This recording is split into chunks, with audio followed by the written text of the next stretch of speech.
You're born, you're pushed out. I could talk about that, my God. But you're pushed out and then you just grow and then you just like keep growing. Where are you getting all this stuff from? Who are you stealing from? Who? I want to know. God? I don't know. Creator?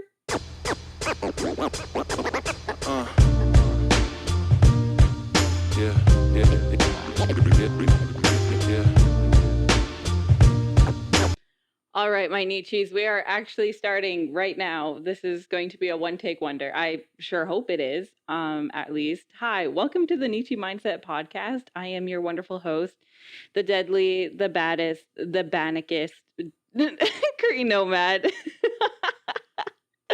I want to thank you so much for tuning in. This is officially the first episode, and this episode is going to be a quick little introduction to like what the Neechie Mindset Podcast is. Why am I starting a podcast? Is it going to be like those men that we don't want to have microphones? No, it isn't, because number one, I am a two-spirit Métis Cree, Otapimsawak Nihewak Esquionea.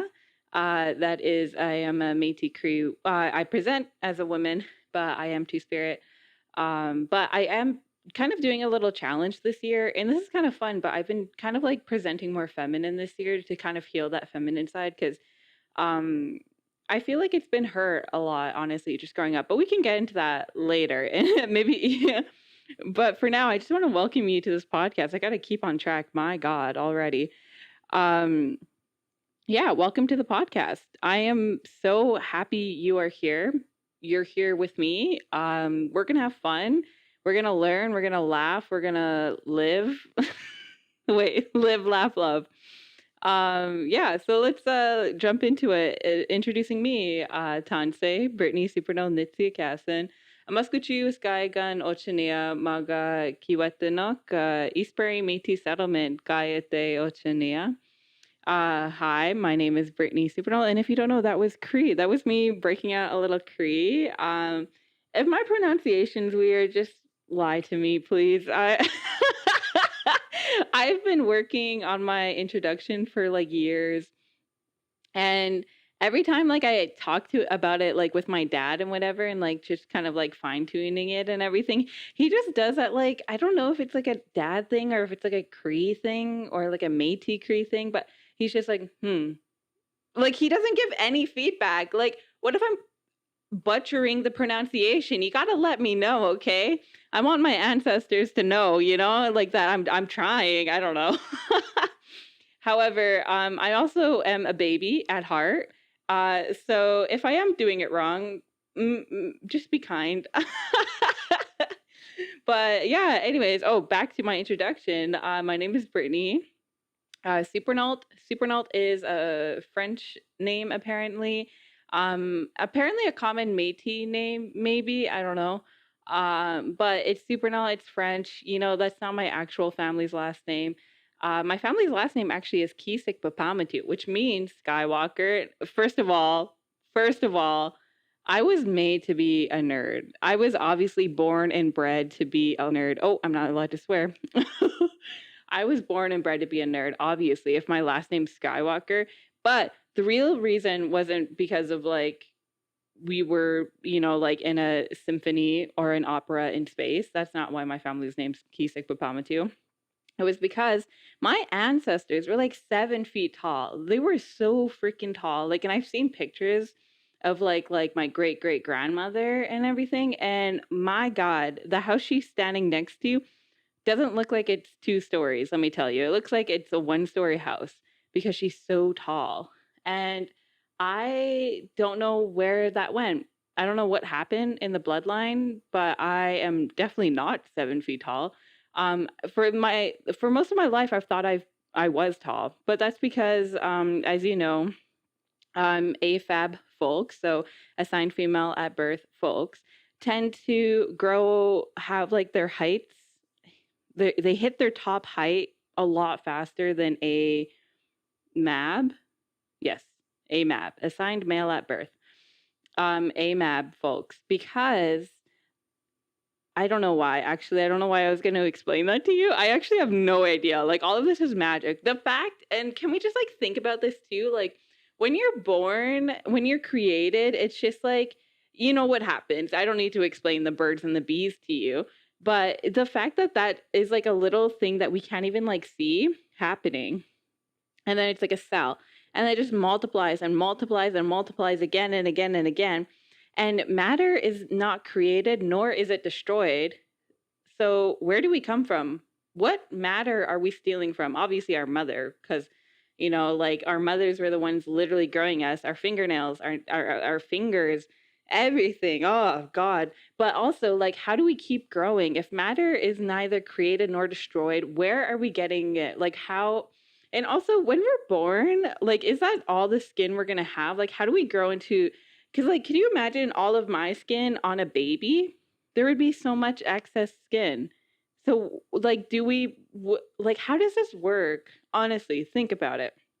Like, how do you grow from that little thing and then you are suddenly like cognizant, you're sentient, and then you're born, you're pushed out. For I could talk about that, my God, but you're pushed out, and then you just grow, and then you just like keep growing. Where are you getting all this stuff from? Who are you stealing from? Who? I want to know. I God? I don't know. Creator? I don't know. Allah? I don't know. Where do we grow? Anyways, that introducing me, I started as that, and then now I'm like a fully grown person.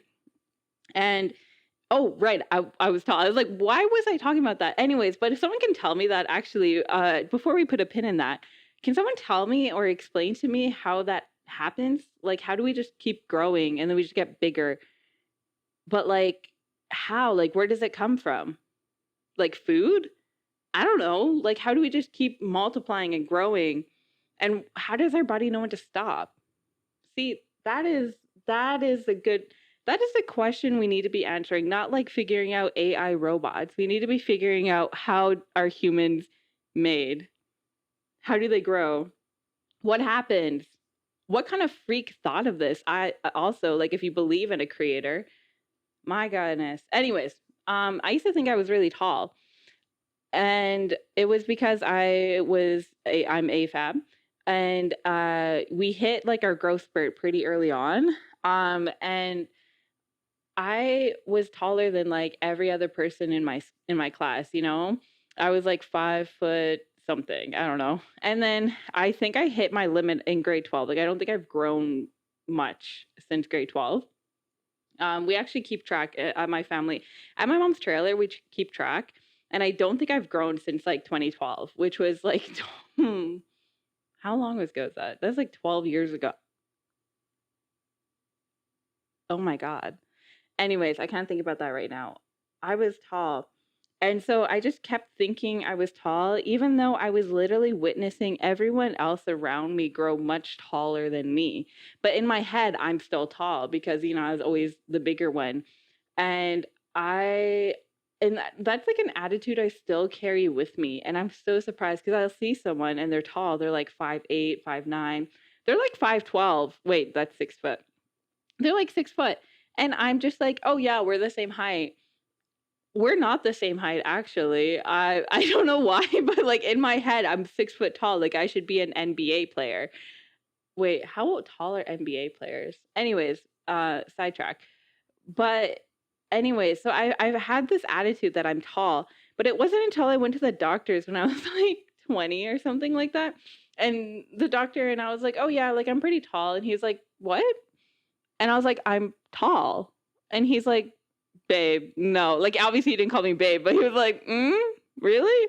And everything. And this guy literally made me like go do the measuring thingy, like when you like have to stand on that scale and then they like measure you or whatever, and they have like that thing they put on the top of your head, it's like metal. And he was like, you're 5'5". You're not even 5'6". Like, you're 5'5 3/4". And I was like, what do you mean? Like, I'm like at least 5'7". Honestly, I'm probably 5'8". And that's what I've been telling everyone. That's what it said on my government ID that I got when I was 16. Because I truly believed I was like 5'8", 5'7", 5'8". And Yeah, and then he humbled me very quickly, and that's when I realized I'm average. I'm an average height. So speaking of my ancestors, they were 7 feet tall. That's like, I don't want to do math right now, like a foot and a bit, but where did that height go? Where did that go? Why don't I have that? Hmm. I'm asking the hard hitting questions, and we're just getting started, baby. Okay, so I'm from East Prairie Métis Settlement. That is in my head, that's northern Alberta. It's not actually, but no one really truly lives in like northern Alberta. But it's like central Alberta, I guess. But it's like north. In my head, it's north because Edmonton is like center, but even though Edmonton is not center. Um, Central Alberta. But so when I say Guetanuk, I say Kiwetanuk. That means north. Um, I'm lying. I'm a filthy liar, actually. But I am from East Prairie Métis Settlement. It is a place that is quite literally in the middle of nowhere. It's just all forest. I grew up in the bush. Like when I say like there was nothing for me to do. I walked outside. There was a highway, and then there was just bush. There was forest all over. I mean, of course, like obviously my cousins and I played in the bush as well. Like we played man tracker. We played like hide and seek, and we played kick the can and stuff. Sometimes we just like whistle at the northern lights and see how fast we can run, you know? Like I don't like I grew up in the forest and that's what we did for fun. There was literally nothing um to do. So I grew up in the middle of the bush, but you know, it was fun. I don't know. It's the best way to live in my opinion. But I'm also like native, so that's probably why I think it's the best way to live. Anyways, yeah, my family is from East Prairie Métis Settlement, and fun little fact, my cookum was actually there, like, when East Prairie was created, because obviously my ancestors didn't just stay in one place. You know, we were nomadic, obviously, but, yeah, my cookum was born in 1924, and this year is 2024, so she's turning 100 years old. Yeah, she's 100 years. She's turning 100 years old at the end of this month or next month. Isn't that crazy? Anyways, so she was actually there when East Prairie was like created, like when it was like when they pushed her onto the land and her family. And she used to live in Salt Prairie, which is like between East Prairie and Peavine. There's like this big prairie, and it's called Salt Prairie. And she used to trap rabbits. Like that was her job. Like she literally like her family literally trapped rabbits, and they would get like a couple hundred pelts like in a week, honestly. And her job was to like skin the rabbit and then like stretch the hide, and she would just like every morning she'd have to get up at the crack of dawn and just like start her job and like making sure like all the hides and the skins were like out so that the sun could like do its job, do its thing. And they got like 8 cents a pelt. So, you know, they're making cash money flow. Not really, because obviously we're native and we grew up in Canada, so-called Canada. So they didn't actually get paid in cash. They just got credits for their like local like Hutton Bay store. And so they could get like flour, you know, they had like enough credit to like get flour and sugar and tea and stuff like that. They weren't rolling in it. They lived in a tent. And then a cabin. But I guess maybe like most people did back then. Anyways, yeah, my cooking was there. Like, so that was like I think the East Prairie was created in like the 30s or something like that. So she was like 10. Like she was like maybe a teenager, honestly, but probably like 10-ish and everything. And then her family moved to East Prairie, or was moved to East Prairie. I'm not entirely sure. Yeah. And yeah. Anyways, so I'm from East Prairie Métis Settlement, and that's my dad's side. That's my dad's cookum I was talking about. My on my mom's side, my cookum is from Gift Lake Métis Settlement, but my chapon is from Atigamig, so that's Whitefish. Yeah, and then on my dad's side, we're from a lake. We're from I'm not talking about like we're from inside the lake. We're from a lake, but I don't know which one. It eludes me. It eludes the exact one. There's like Sturgeon Lake, Snipe Lake, Stout Lake. There's so many lakes around where we are that I'm not sure which one we're from. But I just remember my dad and I were talking about it, and he was like, "Bah, da da da da lake," and then all I heard was the lake part, and so I'm like, okay, we're like from a lake. I don't know. And that's as good as I got there. But I do know on my dad's side that we have a lot of Cree, obviously Métis, and then a lot of or a little bit actually, a little sprinkle of Nakota Sioux. So that's fun. So that's kind of like a little bit about my family. I am the seventh born or eighth born of like 11 or 12 children. Again, I don't get into the facts. I don't get into the semantics. There's a lot of us. I don't know the exact figure. I don't know their birthdays. I barely know what their names are, okay? I do actually. We grew up all together, which is lovely. But like I just like don't get lost. I don't get tangled up in the facts of life, I'm just like we're here, we're existing. And we're going to get into that too with this podcast because this is the Neechie Mindset Podcast.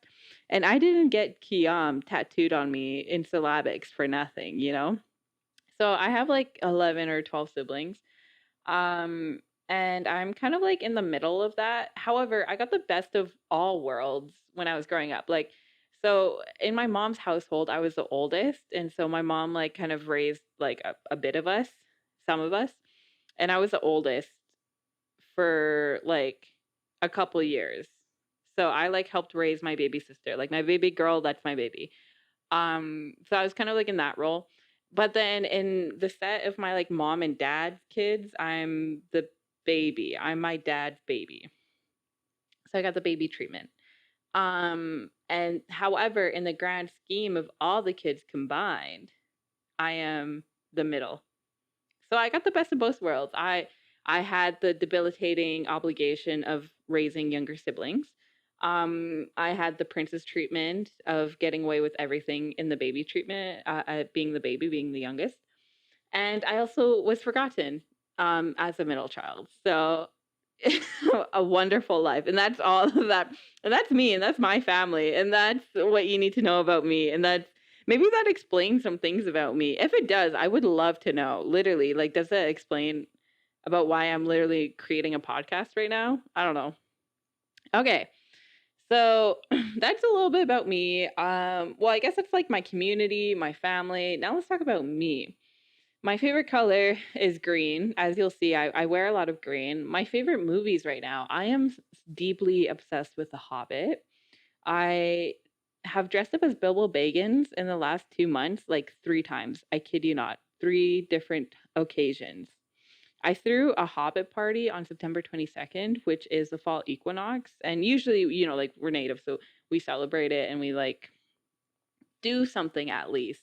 But it also happened to fall on the same day. It falls on the same day as Bilbo Baggins' birthday and Frodo Baggins.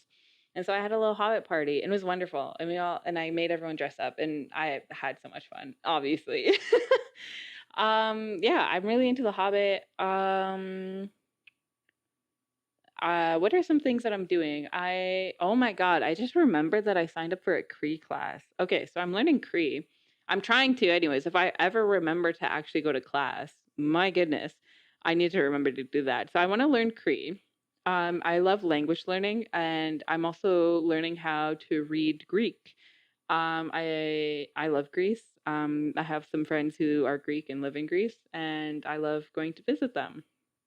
I am a writer. I've been writing my entire life. However, like it became like a job. Like I started like writing for like money. Like 4 years ago. I don't know, like somewhere around there. So I've been self-employed for about 4 years. Now I do like I'm an independent contractor is kind of like what my official title is and stuff. So I basically just contract myself out to like different organizations. Usually work in climate. I work as in international climate action and everything because obviously being Indigenous, I care about the environment. Wow, shocker. Whoa, my God, wasn't expecting that. Yeah, I love the environment. I love the forest. I love the river. I love my grandfathers, the mountains. And yeah, I want to protect them. Sure. Yeah, of course. Let's see. I love Spider-Man. There's a Spider-Man actually right here, right off camera. Also, by the way, if you're just listening, I am actually recording this like so that you can watch me talk too. And you could just like get the full experience of looking at my beautiful face do the craziest expressions because I have a very expressive face and I also just like I can't hide anything. And I'm not saying that in a funny way. I'm saying it to like the detriment of like me and the people around me and my friends and my family. I cannot hide anything for the life of me. Anyways, I love Spider-Man. I have a Spider-Man tattoo. Yeah, I love Spider-Man. It's a simple fact about me. I'm a simple gal. What can I say? Oh yeah, speaking of gal, gender, I'm two-spirit. What does that mean for me? Two-spiritness for me means that I don't really exist in the gender binary. Like I am very much of just like of the mindset that I'm a human and I'm just existing and I am the universe experiencing itself. So why would I stick to any gender construct or binary or role, you know? Uh community wise though, that being two spirit, it kind of like we hold the feminine, the perceived feminine, the perceived masculine spirit, and it just also is like a fluid, it's fluidity. And so that actually is really awesome because it means like I can do like what were traditionally men's ceremonies and what were traditionally women's ceremonies.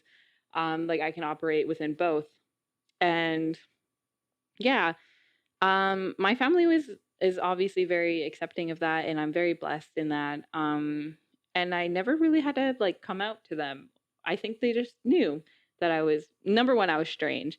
But number two, that like I just was different than, what they perceived me to be, I guess, assigned female at birth and stuff. So yeah, and it's really cool because I'm kind of learning also in community wise, like that Oscapios role, like that helper role and everything. That's like something I've been like kind of doing now for a couple of years and like learning about. And obviously it's like it's a large thing to learn. Like it's like a big role. Um but I love working with elders. I love hanging out with elders. I don't like saying working with elders. I love hanging out with elders. Honestly, anytime I can hang out with elders, I will. Like I was in Dubai for COP28 last year, and I was the North American Youth Delegate Knowledge Holder, which just means I just represented the North American sector for youth. I was in Dubai at COP28, and basically, my job was just to like talk about like my experience and the experience of my community, which unfortunately suffered a massive wildfire that destroyed a lot of our infrastructure. And there was like very little support from the federal or provincial government, which, like I won't get into too much until later. But anyways, yeah, so I was there like doing my thing, talking, whatever.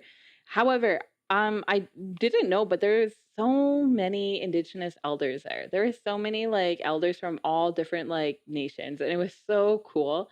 And I was kind of overwhelmed because it's a very overwhelming, it's a very colonial space. But I just like kind of immediately just fell into the Scopios world. And so I was just like helping like the great grandmothers and the grandmothers get around because it was such a large space, and also to like navigate like where are we going, what do we need to do, like do you need lunch, like this we're gonna go eat, like I was kind of like just like ushering them around.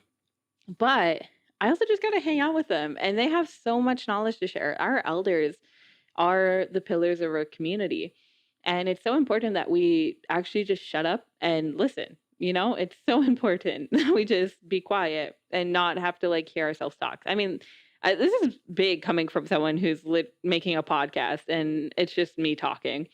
But yeah, like just sitting with our elders and being able to even get a glimpse into the vast wells of knowledge that they hold, and they're sacred. Our elders are sacred, and they're close to the spirit world too. Like, so are our children. That's why we value both so tremendously, because like in the middle, we kind of get like a little lost in life, let me tell you. We get lost in the bills and the work and the purpose and thinking we have to do this and this and this and this. when we don't. Again, there's a reason why I have Kiam like tattooed on my leg. But and for my non-Cree speakers, my non-Cree Neechies, that means let it be. And it's like a way of life. But just being able to be in like Dubai of all places, at the UN of all places, and just getting to like go back into that role that I love and I cherish and I hold dear to myself, a Scopios role, um, and just being able to sit down like at their feet and just like listen, like that was a beautiful, beautiful time for me, and it made honestly my experience so much better than if I was just like if I just ignored the elders there. So yeah, why am I talking about that? Oh yeah, all right, folks, we are back. Sorry, my camera, like low key, again, if you're not watching, you should watch because my camera overheated because of how hot I am. Oh, that was so. Don't laugh at that. Don't pity me. Yeah, my camera overheated. So if everything looks a little strange, like if it looks like things have shifted a little, it's because I had to let my camera cool down for a little bit. And then, yeah, anyways, so what were you talking about? We're talking about Escapios, talking about Two Spirit, talking about elders, and elders are so important. But yeah, anyway, so that two spiritness, like the two spiritness to me, like means existing in those different spaces, in those different ceremonial spaces, so that like I can both do like what were traditionally masculine roles or what were traditionally feminine roles and stuff. But also, two spirit people exist outside of that, even too. Like, a lot of medicine people were two spirit and everything because they could do both those ceremonies, both like types of ceremonies, and they could also do men's medicine and women's medicine and stuff. So, yeah, and just in a community role like that Oscapios role, like that helper role has always been like kind of reserved for like young men. But yeah, I kind of like started doing that a little bit, and it's been cool. And of course my family's been super supportive and stuff. Like even my dad, I remember talking about it and I was like, there's not like many like Oscapios who are AFAB. Sorry, I just got super thirsty. What was I talking about? Oh yeah, my dad was super supportive of like um me just like being like, I was like, oh, I'm gonna be like, because I don't really see a lot of AFAB people doing like Oscapios like helper roles and stuff like that, and I was like, I'm gonna be the first one, and my dad's like, yeah, you are. Anyways, so super supportive, and that's amazing. Yeah, anyway, so that's kind of like what Two Spirit means to me. I don't know, I don't honestly remember what I was talking about before I had to take a break, so I'm so sorry if that is kind of just like dropped off suddenly. Um, it's a it's a larger topic, honestly, and one that I'll cover later. But let's move into what is this podcast. Let's introduce the podcast now. We've talked so much about me. I'm a yapper. I'm a yapper at heart. I can talk about myself forever. But let's talk about the podcast and why you should keep listening and why it isn't just me rambling about myself. So, what is the Neechie Mindset Podcast? Well, I'm glad you asked. It is an advice and wellness podcast, but geared specifically towards Indigenous folks. I feel like there's a large gap in like the wellness kind of world, where a lot of the advice, a lot of the starting point, and I guess the standard that they keep to, um, maybe not the standard. Standard is not a good way to say this, but like the starting point. The starting point is so different, because I mean, for example, Indigenous folk, we view the world differently. We view the world as an extension of ourselves, or I guess we are an extension of it, of nature. Like earlier, I don't know if you noticed, like I called the grandfathers, the mountains grandfathers and stuff because they are my grandfathers, our grandfathers. And the river is my relative, and so is the sky. Like we relate to the world not as if like nature and everything else outside of human is inanimate or non-sentient or not a being in and of itself with its own rights and its own personality and their own pronouns, honestly. But so viewing the world like this just automatically shifts where your starting line is for wellness, for advice. And I think it's a very like healthy perspective, honestly. And it's a perspective I think the world needs, not to view the earth and all of her goodness as like a resource or something to be extracted from or some inanimate thing. No, it's like a living, breathing organism, and we are part of that organism. And we're not better than that organism. We don't dominate over, the entity of life. Because again, like that kind of Western perspective is that, like humans are dominant creatures and everything, but we're not. We don't believe that. We're just an extension of the universe. We're the end of creation and of nature. And so now imagine that kind of lens and that worldview, but geared towards like all the different facets of life that make up your quality of life, whether it's like emotional, spiritual, the practical as well, talking about like finances, education, unpacking trauma, unpacking beliefs and prejudices and everything. Now we're like looking at all these things through a very different lens. And also, like, not to mention, speaking of like starting points and stuff, like the socioeconomic reality and lived experience of Indigenous people is like so vastly different. And mind you, like this, I'm talking specifically about Indigenous people on Turtle Island, because obviously that's the experience I know, but it's also like one that I know that is shared like among a lot of like different indigenous nations around the world. But yeah, like I didn't have the security of like clean water or food or and stuff like that. And then to be reading these like self-help books and these advice and getting this advice and wellness and stuff like that, where people's starting point is so different. Like, I mean, even taking the term middle class, what does middle class mean for you as an Indigenous person? I mean, obviously, I have non-Indigenous listeners, but you can also participate in this practice. But what does middle class mean to you? It means something completely different for us, in saying like, oh, I lived like kind of like low middle class or whatever. Like that's how I grew up.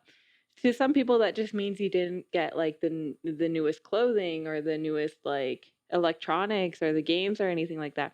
But for me, that means that like I went to bed hungry, that we sometimes didn't have food, and that sometimes we didn't even have access to water because we couldn't afford to buy like bottled water or anything like that, because we couldn't drink from our taps. Like the starting point is different in the way that we view the world and interact with the world, but also the way we grew up and the way um, we see the world. And because we were pushed into like these marginalized like communities, brimming with socioeconomic problems and everything. So our starting point is so vastly different than what a lot of other people on Turtle Island have experienced and everything. So the Neechie Mindset podcast is like going to be looking at the emotional, the spiritual, the practical of life. And so we're going to be looking at like education, unpacking trauma. We're going to be looking at financing, budgeting, setting goals. But we're also going to be talking about like how to meet with elders. We're going to be talking about the importance of ceremony. We're going to be talking about just like all the different ways you can live life in a good way and what that means for you. But it's going to be through an Indigenous lens. And it's also just going to be like somewhere like fun that we can just like hang out and like, I don't know, like talk. We could live, we can laugh, we could love that ancient proverb. But um yeah, and the reason why I'm making this podcast is because I think like a lot of like self-help, a lot of like these kind of ideas and constructs are kind of inaccessible for a lot of people. Like, I mean, who in your community like has access to a fully stocked library or even a health center or even like a recreational center, like our communities for the most part don't have things like that. And then also like access to like foods. We'll be talking about diet and the connection to mental health and everything. Again, looking at that like very holistic look to life, but not like holistic, but like more like what go to it and like that interconnectedness.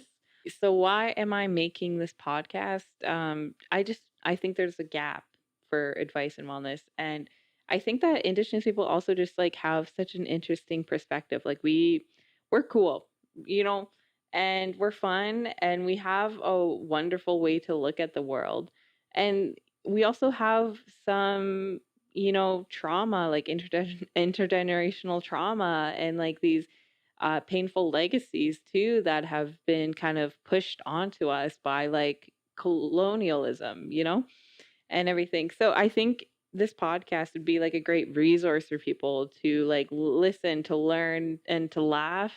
And I basically just want it to be like you're at like your auntie's table, or your cookum's table, because like that's how a lot of our learning happens. Honestly, is like through that knowledge. That knowledge transference happens at those tables and in those settings. It's just like me sharing stories about my life, but in a way that maybe you can learn something as well. And obviously too, like I haven't lived every experience, so I'm also gonna have some wonderful guests too. Like for example, education, Western education. I went to university for 2 weeks total. I went for anthropology and physics for 2 weeks, and that was enough to tell me that it wasn't for me. It was not my thing. I even have like a binder with like my textbooks and like my papers and stuff like that. And on top of it, I put on tape. I put like a tape on it and stuff like, and I wrote on it, and I was like proof that I tried university and I didn't like it. And that's literally, and I still have that. And it's and because I don't have that like lived experience of like Western education and university, obviously I'm going to bring someone who does, So we're going to have like some really cool guests too. And just to talk about like all these like things about life and stuff. And they're also going to be sharing their lived experiences as well. Yeah, so this is going to just be like, it's going to be a place to learn and to listen, and also just to have fun too. And you're also going to learn a lot about me. I mean, you probably know me probably from social media, or my book, or all these, or my work in international climate action. But you're going to learn a lot more about me as a person, as a human being, also, experiencing life for the first time. All right, what does Neechie mean? Neechie is a Plains Cree word for friend, but I also saw that it could have like origins in Ojibwe. So yeah, Neechie means like friend, and so this is gonna be like a podcast about like that friend mindset, um, or that like Neechie, and not that friend mindset. That sounds like very like after schooly. No, I meant like uh, it's that Neechie, and Neechie is a Plains Cree word for friend, but it's also just like what we call, it's like a slang term for indigenous as well. Like now that we've kind of adopted into our urban vernacular, our modern vernacular is like saying Nietzsche, like for natives and stuff. And so this is going to be a podcast about advice, about wellness, about quality of life and living life in a good way. And also just sharing experiences and everything. Uh, but it's going to be in like a Nietzsche way. It's going to be indigenous. It's going to be with a lot of laughter, a lot of tears, a lot of laughter. We're very funny. We're very funny folks, and we love to laugh. But yeah, that's kind of like everything you can expect with the Neechie Mindset podcast. I'm very excited. I don't know, like it as this podcast grows, I'll also grow too. And you know, I'll be learning. Like I'll learn how to like make sure my camera doesn't overheat, so I have to stop in the middle. And the set might change a little bit too and everything. I don't know. I'm just excited. Like this is the first episode. This is me just like literally just yapping and kind of setting the precedent and for what you can expect in the podcast. And I think that's very fun. It's very new. And also honestly, like if you have any suggestions or anything, like let me know. Like I'm open to like um criticism, no constructive criticism. I'm not just like open. I'm not opening myself to like just people just saying like, oh, like I hate your clothes or something. I don't know. Which would be so whack because like I just dress like a hobbit and everyone loves hobbits, right? Yeah, I think I don't just like The Hobbit. I think I'm very hyper fixated on it, which is very funny. But anyways, yeah, I guess that's everything that I'll talk about in this episode. Next episode, I'll go more into my mindset and my journey with mindset and um, kind of like why mindset matters and why the way we think about ourselves and the world and others like matters and the way it affects our life. And so I'll be sharing more about my journey there so you can catch that episode. But yeah, thanks for tuning in. Thanks for watching. Thanks for listening if you're listening. And if you're listening, I very much implore you to watch. Implore you. No, I demand it. Nay, I demand you watch. No, I'm kidding. But I don't know. It's fun. You could just like look at me too. You could chill. It's like we're on FaceTiming. It's like we're FaceTiming, honestly. But yeah, anyways, I don't have a good outro yet. I need to like figure this stuff out. But again, as we grow, as this podcast grows, as I grow, this podcast will grow. And as this podcast grows, I'll grow. And I'll learn how to do these things. So, I mean, I guess thank you for tuning in. Was it Asamina Kwapinton? Or I guess I should say Kinanas Compton. That is Cree for thank you, or I'm grateful to you to be specific. But and in Cree we also say Asamina Kwapinton, which means that if all goes well, we'll see each other again. All right, so thanks for tuning in. That's everything. Ciao.